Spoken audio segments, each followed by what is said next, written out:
Hello and welcome to the Federal. Today we are talking to Mr. Abhay Kumar Dubey. He is an author and professor at CSDS, and we'll be talking about the election preparations of BJP and NDA. Thank you for joining us, Mr. Dubey. Sir, my first question to you is, even before the announcement of election dates, Prime Minister Modi has visited every state at least twice in the last 1 month, and BJP has announced about 290 names for Lok Sabha elections. So BJP has taken the first movers advantage. How do you look at this rush in the BJP? देखिए, Bharatiya Janata party तो हमेशा ही चुनाव बहुत बेहतर तरीके से लड़ती है और विपक्ष से हमेशा आगे रहती है। कम से कम 2014 के बाद से उसका रिकॉर्ड यही है कि भाजपा चुनाव लड़ने में विपक्ष से एक कदम ही नहीं, कई कदम आगे रहती है। वो पहले से ही भांप लेती है कि उसकी कमजोर कड़ियां कौन सी हैं, कौन सा क्षेत्र उसके लिए मजबूत है, कहां पर उसे काम करना है, किस इलाके में नहीं काम करना है, कहां टिकट काटने हैं, कहां एंटी इनकम्बेंसी है, कहां स्थानीय स्तर की एंटी इनकम्बेंसी है। ये सब बातें भारतीय जनता पार्टी पहले से ही योजना बना लेती है और उसी के हिसाब से काम करती है। इस चुनाव में भी यही सब दिखाई पड़ रहा है। भाजपा ने पहले से अंदाजा लगा लिया है कि 2019 के चुनाव के नतीजे अगर उसे दोहराने हैं तो कौन कौन से राज्य ऐसे हैं जहां पर जो उसके लिहाज से उसकी कमजोर कड़ियां हैं। इसलिए वो पिछले 1.5 साल से ही लगी हुई है उन कमजोर कड़ियों की मरम्मत करने में। So where is the opposition lacking in this process? They could have planned something similar.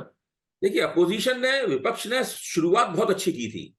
पहली बार ऐसा लगा था कि 2014 और 2019 के मुकाबले विपक्ष इस बार एकता करके सामने आएगा। जो अपोजिशन यूनिटी का इंडेक्स है वो एक काफी अच्छा इंडेक्स होगा। और जैसे ही विपक्ष ने पटना की मीटिंग की और इंडिया नामक गठबंधन बनाया, मुझे लगता है कि वो एक ऐसा कदम था जिससे भारतीय जनता पार्टी विचलित हो गई और नरेंद्र मोदी भी विचलित हो गए। उनको लगने लगा उन्हें जल्दी जल्दी फिर जो एनडीए डिफंक्ट पड़ा हुआ था उस एनडीए को खड़ा करना है और फिर वो उन कोशिशों में लग गए। काफी समय लगा भाजपा को उस भाषा की खोज करने में, उन फिक्रों की खोज करने में कि जो इंडिया नाम का जो विपक्षी गठबंधन हुआ है उसका मुकाबला कैसे करें। लेकिन विपक्ष का ये दुर्भाग्य है और मैं समझता हूं ये भारतीय लोकतंत्र का भी दुर्भाग्य है कि वो जो एकता का उन्होंने आश्वासन दिया था उसके ऊपर वो कायम नहीं रह पाए। जैसे ही विपक्षी 3 राज्यों के चुनाव शुरू हुए, कांग्रेस उन राज्यों के चुनाव में लग गई। उसने विपक्षी एकता की गतिविधियों पर ध्यान देना बंद कर दिया। आज स्थिति यह है, कहीं एकता है, कहीं नहीं है, कहीं बिखरी हुई है।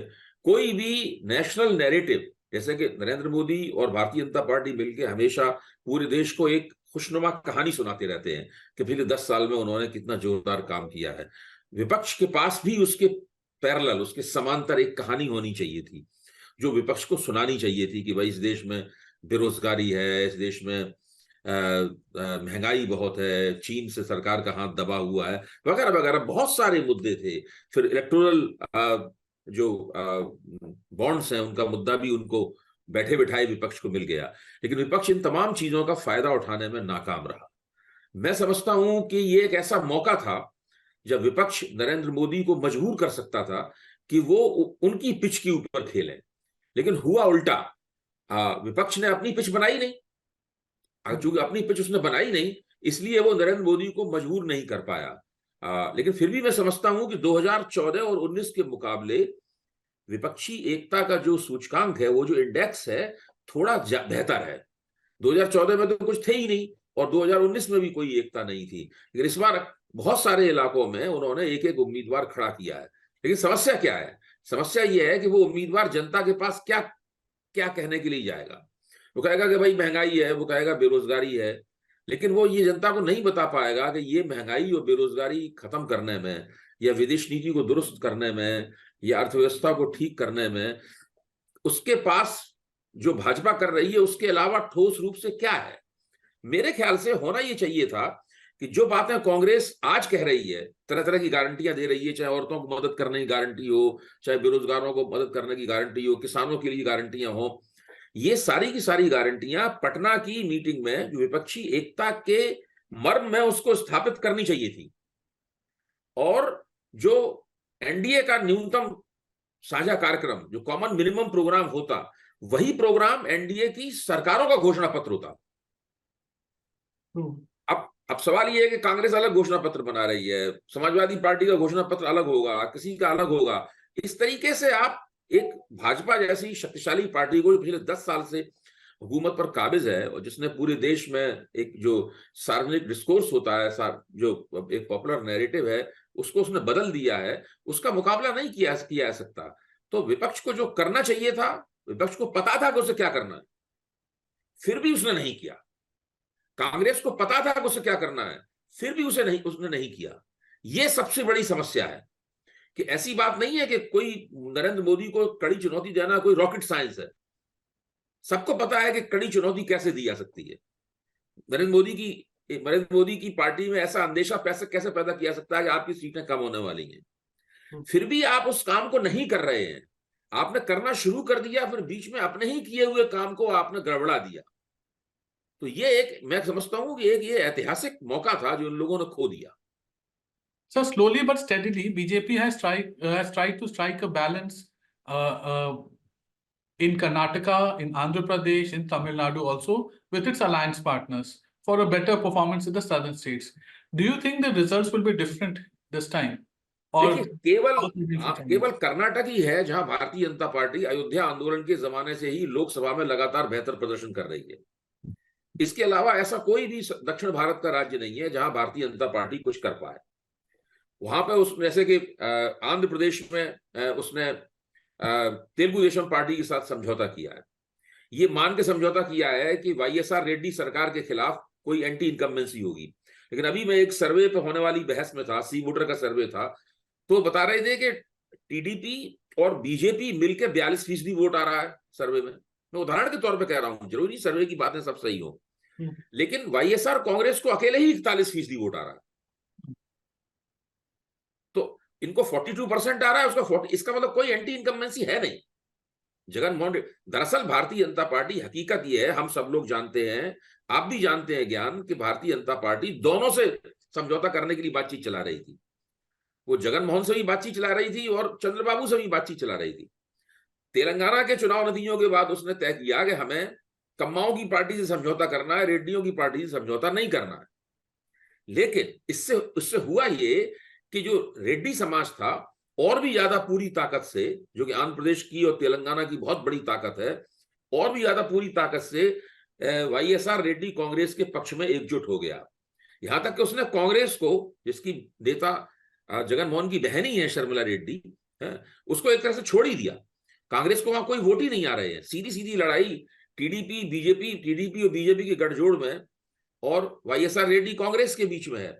तो मुझे नहीं लगता है कि ये इस समझौते से भी उनको वहां कोई फायदा होगा। सनातन वाले मसले पर बीजेपी और नरेंद्र मोदी ने दोनों ने बहुत गूफअप किया। इस चक्कर में अन्ना द्रमुक स्थानीय राजनीति की वजह से इनके गठजोड़ से बाहर चली गई। अब भाजपा के पास तमिलनाडु में ऐसा कोई नहीं है जिसके सहारे भाजपा कोई अच्छा नतीजा निकाल पाने के बारे में सोचे। केरल में मुझे याद पड़ता है कि अगस्त के दिनों में मैं 10-12 दिन मैंने केरल में गुजारे थे और पूरे केरल में घूमता रहा। मैंने एक जगह भारतीय जनता पार्टी का पोस्टर नहीं देखा पूरे केरल में। मतलब आपकी हालत इस प्रदेश में ऐसी है, पूरा देश मोदी की तस्वीरों से, अमित शाह की तस्वीरों से पटा रहता है। शायद तिरुवनंतपुरम में कोई एक पोस्टर था जिसमें जेपी नड्डा की तस्वीर छपी हुई थी, इसके अलावा केरल में कुछ भी नहीं था। तो दक्षिण भारत में कर्नाटक को छोड़कर भाजपा के पास कुछ नहीं है। कर्नाटक में भाजपा भी थोड़ी आशंकित है। उसने जनता दल सेकुलर से समझौता किया है, जिसके खिलाफ पिछला लोकसभा चुनाव भी उसने लड़ा था, पिछला विधानसभा चुनाव भी जनता दल सेकुलर से लड़ा था। उससे भी अभी तक इनकी सीटों का तालमेल नहीं हो पाया है। ये उसे 2 या 3 सीटें देना चाहते हैं और कुमारस्वामी का कहना यह है कि 2-3 सीटों के लिए तो हमने गठजोड़ किया नहीं था। तो अब देखिए वहां क्या होता है। उन्होंने बीजू जनता दल के साथ गठजोड़ उड़ीसा में करने की कोशिश की। अब आज लगभग तय हो गया कि वो गठजोड़ नहीं होने वाला है। So while the BJP has tried to put its house in order, it lost crucial alliance partners in Haryana, and now apparently Pashupati Kumar Paras has also left. So how do you look at this alliance trouble for BJP in North India? देखिए, जहां तक हमेशा ही गठजोड़ करना दिक्कत तलब होता ही है। गठजोड़ों, कोई भी पार्टी हो, सबको मुश्किलों का सामना करना पड़ता है। किसी गठजोड़ की मुश्किलों पे मीडिया में ज्यादा विचार होता है, किसी गठजोड़ की मुश्किलों को मीडिया नजरअंदाज करता है। जो एनडीए की मुश्किलें हैं उनकी चर्चा मीडिया में कम होती है, क्योंकि जो टीवी मीडिया है उसके कैमरे को भारतीय जनता पार्टी से ज्यादा प्रेम रहता है हमेशा। तो वो हमेशा उन्हीं लोगों को दिखाती है, उन्हीं लोगों का वक्तव्य दिखाती है, उनकी समस्याओं को कम करके आंका जाता है और विपक्ष की समस्याओं को बढ़ा चढ़ा के आंका जाता है। तो ये तो बहुत दिनों से इस देश में चल रहा है। जहां तक हरियाणा का सवाल है, मेरा मानना है कि दुष्यंत चौटाला के साथ में इनका गठजोड़ टूटना ही था। ये इन लोगों को तय करना था कि वो लोकसभा चुनाव से पहले टूटेगा या विधानसभा चुनाव से पहले टूटेगा। उसकी वजह यह है कि वो उनसे 3 सीटें मांग रहे थे। भाजपा उनको 3 सीटें देने के लिए तैयार नहीं थी। अगर भाजपा 3 सीटें नहीं देती तो वो क्या करते? भाजपा के पक्ष में प्रचार करते या भाजपा के खिलाफ उम्मीदवार सरकार में रहते हुए खड़ा करते। तो वो बहुत मुश्किल था। दूसरे, भारतीय जनता पार्टी गैर जाटों की पार्टी है हरियाणा में, और दुष्यंत चौटाला की वजह से उन्हें कोई जाट वोट मिलने नहीं जा रहे थे। हरियाणा के जाट बहुत जबरदस्त रूप से भारतीय जनता पार्टी के खिलाफ है। वो बिल्कुल भारतीय जनता पार्टी को सख्ती के साथ नापसंद करते हैं। पश्चिमी उत्तर प्रदेश के जाटों में भारतीय जनता पार्टी का अच्छा खासा समर्थन है। किसान आंदोलन के बाद वो कम हुआ है, लेकिन हरियाणा के जाट तो हर चुनाव में पश्चिमी उत्तर प्रदेश आके भाजपा के खिलाफ प्रचार करते हैं। अपने जाट भाइयों से कहते हैं कि भाई इस पार्टी को वोट ना दो, हालांकि वो उनकी बात नहीं मानते। तो ये हरियाणा की स्थिति है। और जहां तक बिहार की स्थिति है, बिहार में भी भारतीय जनता पार्टी अभी तक वैसा समीकरण नहीं हासिल कर पाई है जिसके आधार पर उसे यकीन हो कि वो सुरक्षित स्थिति में है और 2019 का नतीजा यानी 40 में से 39 सीटें जीतने का नतीजा वो हासिल कर लेगी। उन्होंने नीतीश कुमार को अपनी ओर खींच लिया। ये कह के उन्होंने विपक्षी एकता पे एक बड़ा कुठाराघात किया, उसमें वो कामयाब रहे, मैं मानता हूं। लेकिन नीतीश कुमार की प्रतिष्ठा 2019 जैसी नहीं है। ना चिराग पासवान की पार्टी, ना ही मांझी की पार्टी, ना ही कुशवाहा की पार्टी, इनमें से कोई भी पार्टी अपने जनाधार को नीतीश कुमार के उम्मीदवारों को वोट देने के लिए नहीं कहेगा, मुझे पक्का यकीन है।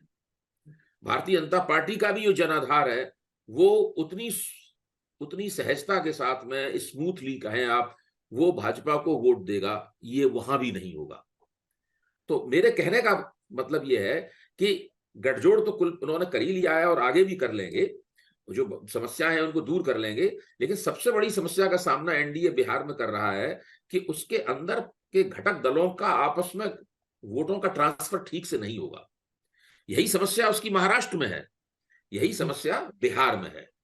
ठीक है, भाजपा ताकतवर पार्टी है और भाजपा के उम्मीदवारों के जीतने की संभावना ज्यादा होगी, नीतीश के उम्मीदवारों के जीतने की संभावना कम होगी।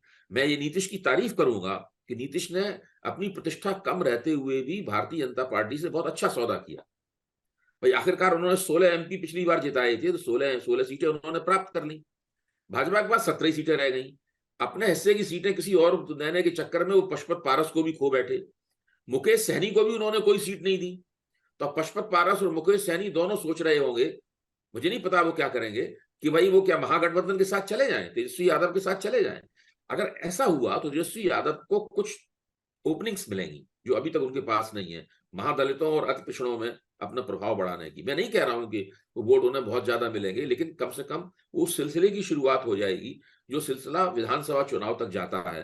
क्योंकि तेजस्वी यादव का जो यूएसपी है वो यही है कि वो मुस्लिम यादव के दायरे से अपने आप को निकाल कर कुछ हासिल करना चाहते हैं, अपनी पार्टी का जनाधार विस्तृत करना चाहते हैं। तो इस वक्त भारतीय जनता पार्टी महाराष्ट्र में नुकसान का सामना कर रही है, बिहार में नुकसान के अंदेशों का सामना कर रही है, कर्नाटक में नुकसान के अंदेशों का सामना कर रही है, तेलंगाना में पिछली बार उसने 4 सीटें जीती थी, वहां नुकसान के अंदेशों का सामना कर रही है, और बंगाल जहां उसने 18 सीटें जीती थी वहां भी नुकसान के अंदेशों का सामना कर रही है। चुनाव नतीजे बताएंगे कि उन्हें कितना नुकसान होता है या नुकसान की वो रिकवरी कर लेते हैं। लेकिन ये राज्य जिनका अभी मैंने जिक्र किया, ये 2019 जैसे राज्य नहीं रह गए हैं। So since you talked about Maharashtra, after a split in NCP and Shiv Sena, BJP is now trying to add Raj Thackeray in NDA. Do you think NDA is prepared to take on Sharad Pawar, Congress and Uddhav Thackeray in the state? देखिए, वहां भी बिहार जैसी ही स्थिति है। Bharatiya Janata party में बेचैनी ये है कि भाई 48 में से 38 सीटें हमने पिछली बार जीती थी, तो हम कैसे जीतें दोबारा उनको। तो राज ठाकरे को पिछली विधानसभा चुनाव में उन्होंने 100 उम्मीदवार खड़े किए थे, एक विधायक जीता था, 1.5% वोट था। कोई भी आज तक वो एमपी जिता नहीं पाए वहां पर। फिर उनकी ख्याति जो उत्तर प्रदेश और बिहार के लोग हैं, ठाणे में या मुंबई में, उनके खिलाफ, उनको गालियां देने की, उनके खिलाफ हिंसा करने की, उनके साथ मारपीट करने की उनकी ख्याति है। तो अब भारतीय जनता पार्टी को तय करना है कि राज ठाकरे को साथ में आने से उसको फायदा है कि नुकसान है। जो महाराष्ट्र का नतीजा था, उसमें बहुत सी सीटें ऐसी थी जहां बहुत कम मार्जिन से फैसला हुआ था। तो भाजपा सोचती है कि 1.5% वोट ही मिल जाए, कुछ मिल जाए तो वो उन सीटों पे हम अच्छी लड़ाई लड़ सकते हैं। लेकिन दूसरी तरफ जो एक उत्तर भारतीय हिंदी पट्टी के लोग जो वहां काम करते हैं मुंबई में और ठाणे में, उनके खिलाफ हिंसा करने की जो छवि है राज ठाकरे की, उसका भाजपा को नुकसान भी हो सकता है।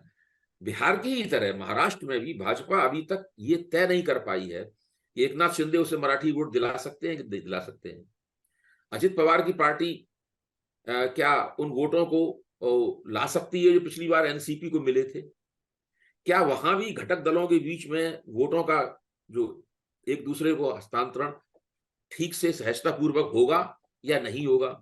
महाराष्ट्र में भी भाजपा यही चाहती है कि ज्यादा सीटें वो ही लड़े, लेकिन ज्यादा सीटें लड़ना मुश्किल है उसके लिए। घटक दल उस बात को मानेगी नहीं। अमित शाह वहां गए थे, उन्होंने सबकी क्लास ली और सबको उन्होंने अपने धौंसियाने वाले अंदाज में बताया कि तुमको इतने में लड़ना है, तुमको इतने में लड़ना है, तुमको इतने में लड़ना है।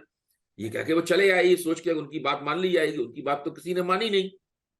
तो महाराष्ट्र का जो गठजोड़ है वो भी मुश्किलों में फंसा हुआ है, बिहार का गठजोड़ भी मुश्किलों में फंसा हुआ है, उड़ीसा में गठजोड़ हुआ नहीं, और अभी तक कर्नाटक से भी खबर नहीं आई है कि वहां गठजोड़ ठीक से हो गया है।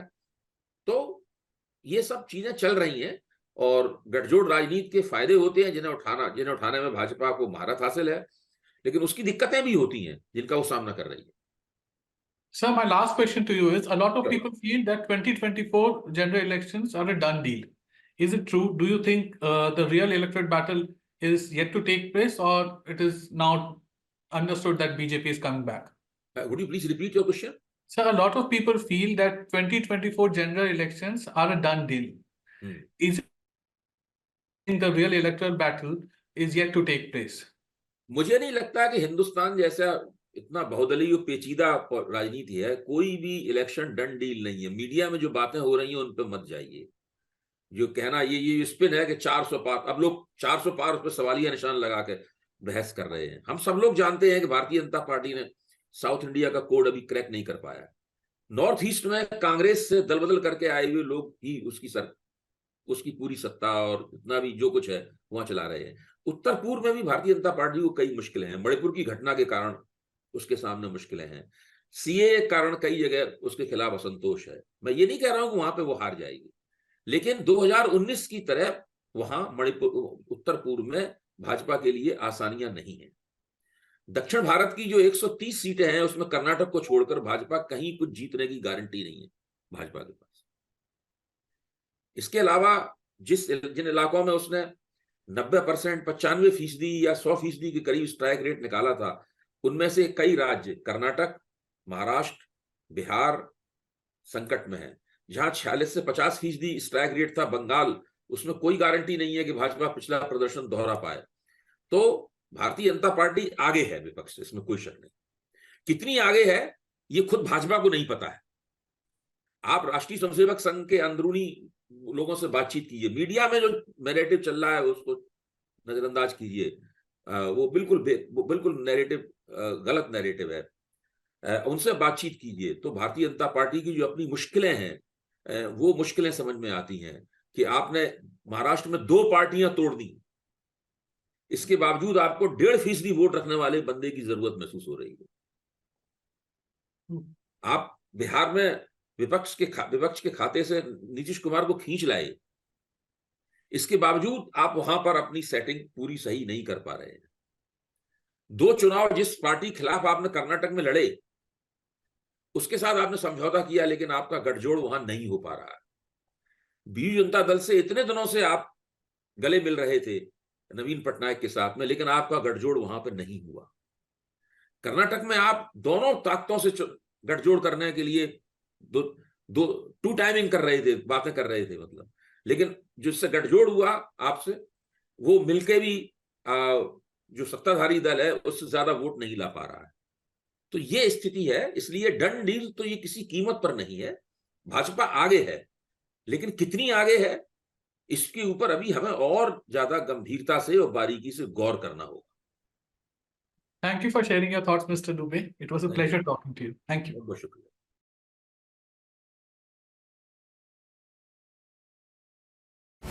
Subscribe to the Federal's YouTube page for more news and updates.